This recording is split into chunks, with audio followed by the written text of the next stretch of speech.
Hello everyone. Last lecture में हम लोगों ने रेस्पिरेशन इन प्लांट्स जो है ये चैप्टर को कंप्लीट कर लिया था। सो इस लेक्चर में हम लोग देखेंगे कि इस चैप्टर से जितने भी क्वेश्चंस आए हुए हैं आपके प्रीवियस ईयर पेपर्स में, ठीक है, वो डिस्कस करेंगे। स्टार्ट करते हैं। तो सबसे पहला जो क्वेश्चन है वो एस्टेट 2024 में आया था। रिसेंट जो एस्टेट हुआ था उसमें आया था। तो क्वेश्चन है, which of the following enzyme of citric acid cycle is membrane bound. Options हैं, फर्स्ट ऑप्शन है succinyl, coenzyme A synthetase, malate dehydrogenase, succinate dehydrogenase या अल्फा कीटो ग्लूटरेट डिहाइड्रोजिनेज। बताओ क्या होगा आंसर। इसका आंसर होगा option number third, succinate dehydrogenase. हम लोगों ने जब क्रेब्स साइकिल पढ़ा था तो हम लोगों ने क्या पढ़ा था, क्रेब्स साइकिल होता कहाँ है, माइटोकॉन्ड्रिया में। माइटोकॉन्ड्रिया में भी क्या होता है, माइटोकॉन्ड्रियल ये मैट्रिक्स में, राइट। तो क्रेब्स साइकिल के सारे एंजाइम्स कहाँ मिलते हैं, माइटोकॉन्ड्रियल मैट्रिक्स में, एक्सेप्ट एक एंजाइम, कौन सा, सक्सिनेट डिहाइड्रोजिनेज, राइट, पढ़ा था हमने, राइट। सो इसका जो आंसर होगा होगा option number third. Next question की तरफ चलते हैं। ये एस्टेट 2023 में क्वेश्चन आया था। पूछा है कि सिट्रिक एसिड साइकिल में सबस्ट्रेट लेवल फॉस्फोराइलेशन कौन से स्टेप में होती है। सबस्ट्रेट लेवल फॉस्फोराइलेशन का मतलब होता है कि डायरेक्ट एटीपी कौन से स्टेप में बनती है। बताओ।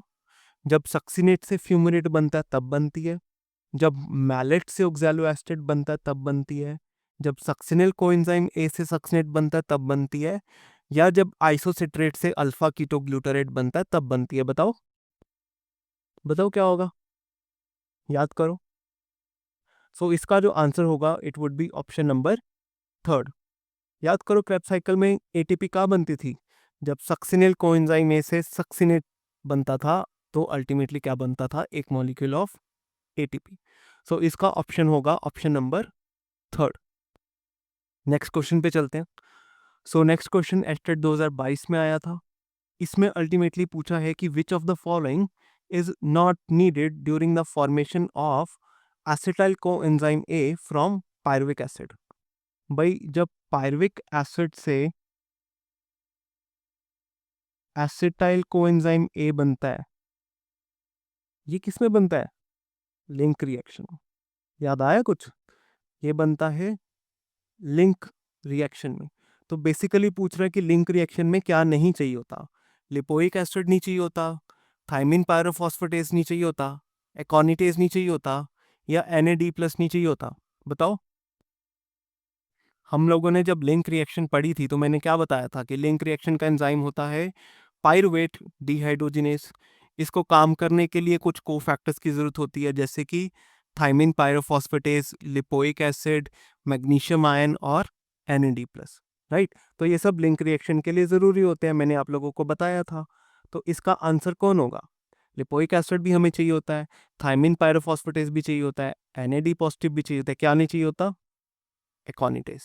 सो इसका आंसर होगा option number third, एकोनिटेज, right. So next जो क्वेश्चन है वो भी एस्टेट 2022 में आया हुआ है ना। एस्टेट 2022 में इस चैप्टर से 2 क्वेश्चन आए थे, राइट। सो क्वेश्चन है, the final acceptor of electrons in electron transport chain is. बताओ। ये तो आप वैसे ही बता सकते हो ऑप्शंस के बिना ही। भाई जब NADH+ और FADH2 के इलेक्ट्रॉन्स ETS पे जाते हैं तो फाइनली उनके इलेक्ट्रॉन कौन एक्सेप्ट करता है, बताओ। ऑक्सीजन। क्या एक्सेप्ट करता है, ऑक्सीजन। हम लोगों ने क्या पढ़ा था कि ये FADH2 और NADH+ के अल्टीमेटली जब इलेक्ट्रॉन्स ETS पे जाते हैं, एक इलेक्ट्रॉन कॉम्प्लेक्स से दूसरे इलेक्ट्रॉन कॉम्प्लेक्स, दूसरे से तीसरे, तीसरे से चौथे, अल्टीमेटली उन्हें कौन एक्सेप्ट करता है, ऑक्सीजन। तो फाइनल इलेक्ट्रॉन एक्सेप्टर कौन होती है, ऑक्सीजन, राइट।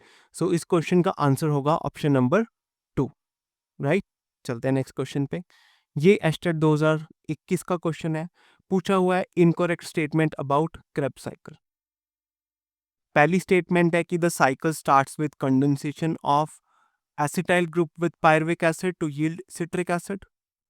दूसरी स्टेटमेंट है a molecule of GTP is synthesised during conversion of succinyl coenzyme A to succinic acid. भाई बोल रही है जब सक्सिनल कोएंजाइम ए से सक्सिनेट एसिड बनता है तब एक GTP का मॉलिक्यूल बनता है। At one point in cycle FAD plus is reduce to FADH2, मतलब यानी कि एक FADH2 बनता है, ये बात कह रहा है ये। चौथी स्टेटमेंट क्या कह रही है कि NAD plus is reduce to NADH plus at 3 points, यानी कि ये कह रही है कि 3 NADH प्लस बनते हैं। बताओ इसमें से कौन सा रॉन्ग है, बताओ बताओ क्या होना चाहिए। अच्छा, 3 NADH2 बनते थे, हमने पढ़ा था, एक ये रहा, एक ये रहा और एक ये रहा। एक FADH2 बनता था, हमने पढ़ा था, एक ये रहा, राइट। GTP कब बनता था, जब सक्सिनिल कोएंजाइम में से क्या बनता था, सक्सिनेट, राइट। सो 3 NADH बनते थे, ये स्टेटमेंट तो सही है। एक FADH2 बनता है, ये स्टेटमेंट भी सही है। जब GTP बनता है तब क्या होता है, सक्सिनिल कोएंजाइम में से सक्सिनिक एसिड में कन्वर्ट होता है, तो GTP बनता है, ये भी सही हो गया। तो एलिमिनेशन से भी निकाल सकते हो कि यही रॉन्ग होगी, राइट। ये तीनों तो सही हैं, तो अल्टीमेटली फर्स्ट स्टेटमेंट ही रॉन्ग होनी चाहिए, है ना।